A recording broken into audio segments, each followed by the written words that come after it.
pessoal, mais uma semana de aulas depois do feriadão. Vamos dar continuidade à nossa matéria, olhando para a ética e cidadania e para a evolução do pensamento. Nosso momento vai ser discutir o projeto iluminista. Na verdade, nós vamos ver a evolução desse projeto, desse pensamento iluminista, o que foi que aconteceu. Lembrem-se que nós começamos a nossa conversa falando lá da mudança que houve do projeto racionalista, que acontece ali na virada moderna, e a gente vai chegar, então, depois desse processo racionalista, nós vamos evoluir para o que a gente chama de iluminismo. Como foi que aconteceu isso? Se vocês lembrarem bem, nós falamos lá daquela ética que antigamente se baseava nos pilares da moral, da filosofia metafísica, da lei. Lá durante a Idade Média, todo esse processo vem em conjunto, até que no final da Idade Média, com a chegada de Tomás de Aquino e a introdução da ideia de razão, nós temos uma mudança e a razão passou então a ser este intérprete de todo aquele processo. É disso que nós vamos falar.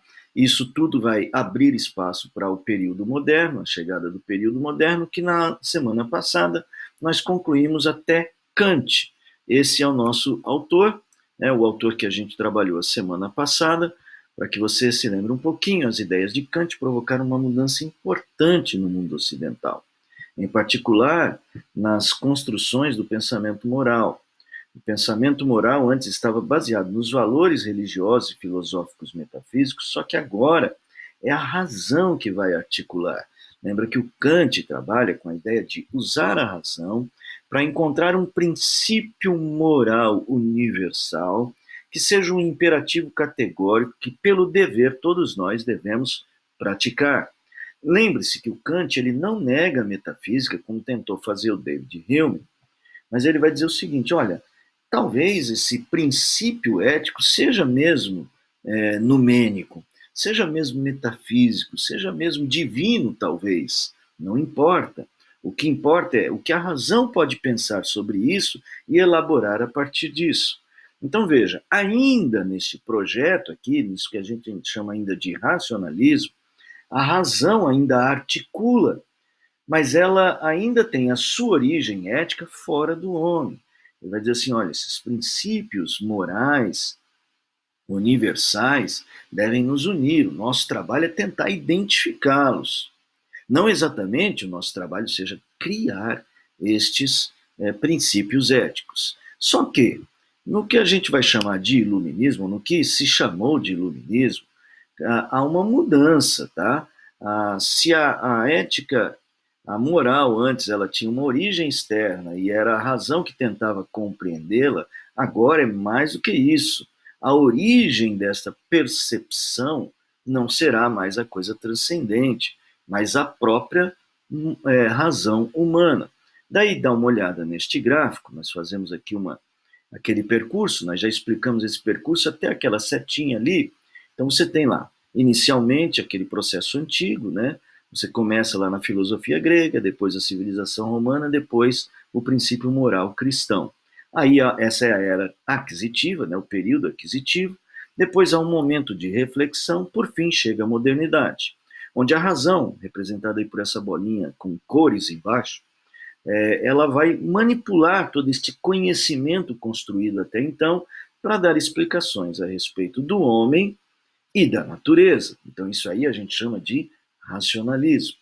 Veja que logo depois desse desenho, você vai ter uma linha pontilhada ali, marronzinha, e logo depois o iluminismo. Essa linha pontilhada, ela aponta para uma certa ruptura proposta no iluminismo. O que foi isso? Bom, o projeto iluminista era um projeto de autonomia da razão. Então, o que você vê aí é que, assim, a razão, ela vai pegar todos esses elementos que foram construídos ao longo da jornada do pensamento ocidental e ela vai agora reconstruir esses valores. A ideia filosófica, a ideia legalista e a ideia moralista, elas serão substituídas ou elas serão reavaliadas e reconstruídas a partir da razão. Então, o que você vai ver é que a razão não vai só avaliar as respostas que foram dadas por por esses três pilares, na verdade, a razão vai reconstruir esses três pilares segundo os princípios da razão. Então, o iluminismo pode ser definido, de alguma maneira, como uma espécie de racionalismo exacerbado. A ideia de que as nossas luzes, as luzes virão de dentro do próprio homem, da sua razão, e não de fora para dentro, não da transcendência, quer filosófica, quer religiosa, quer política legalista. Não importa.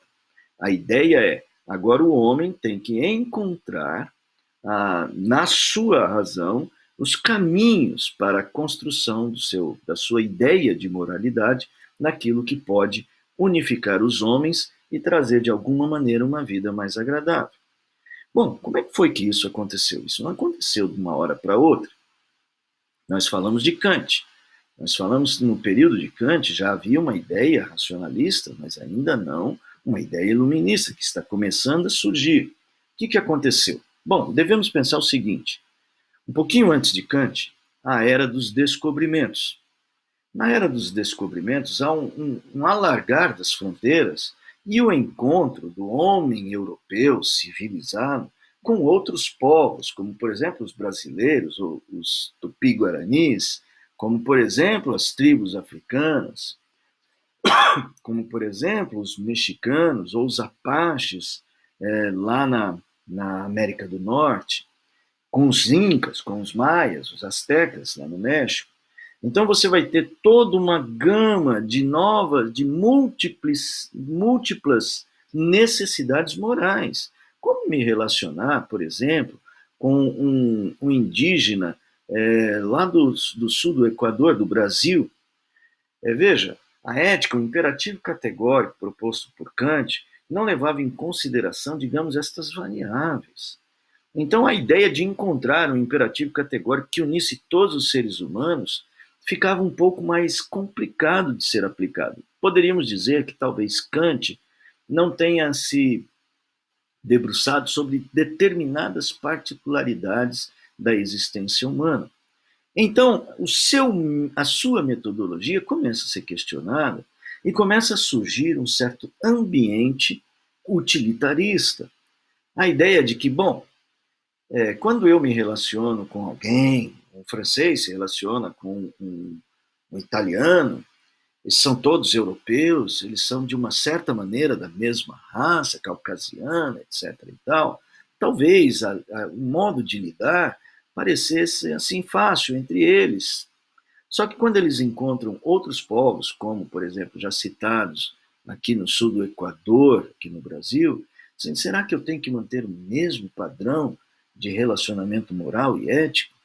Lembre-se, para alguns deles, naqueles períodos, até a própria ideia de humanidade precisa ser reavaliada. Será que, de fato, encontramos homens? Há uma carta de René Villegaignon para um dos seus generais, em que ele se pergunta se deveria tratar os índios que ele encontrou no Brasil como, de fato, seres humanos, ou será que eles eram feras parecidas com humanos?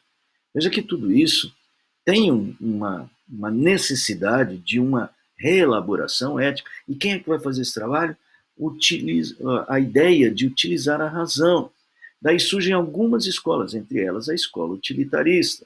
Neste mesmo período da expansão comercial, do mercantilismo, nós vamos ter as ideias, por exemplo, do Adam Smith. Adam Smith, que era um protestante, ele tinha a ideia de que havia uma mão invisível que mexia no mercado. Talvez alguns dizem assim, olha, talvez ele tivesse uma percepção transcendente. Mas o que ele está dizendo é que é o seguinte, o mercado tem leis próprias, comércio, tem ideias próprias. Veja que tudo isso vai facilitar o surgimento de uma ética mais utilitarista. Então, o iluminismo, ele proporciona isso. Um outro quadro que nós vamos ter aqui, nós vamos falar um pouco sobre este projeto, que promove a razão, e essa razão ela é autônoma. Este projeto iluminista vai provocar e provoca acontecimentos, é provocado e provoca acontecimentos históricos que fazem parte desse nosso último quadro aqui. Eu gostaria que você notasse que há todo um processo. Nós vamos pegar aqui pares aqui de acontecimentos. Primeiro, um acontecimento político, a Revolução Francesa. A Revolução Francesa é uma luta contra a monarquia, contra todo o poder absolutista, e entre eles o poder absolutista também da Igreja, no caso a Igreja Católica. E aí surge então o que a gente chama de um processo de secularização. Cada vez mais a religião vai perdendo poder sobre a sociedade e cada vez mais então a ideia de liberdade, a ideia da própria da Revolução Francesa vai assumindo o controle, inclusive liberdade para construir valores éticos e morais. Depois vem a Revolução Industrial, a grande expansão comercial, a grande sobra de capital e de valores, de comércio. Tudo isso vai gerar aquilo que nós já citamos, o que a gente chama de ética utilitarista. Por fim, como produto disso tudo, o capitalismo. E o capitalismo vai gerar questionamentos, mas ao mesmo tempo ideias novas. E então a ética ela vai se tornar um pouco mais econômica. Daí a gente chama essa ética de ética economicista.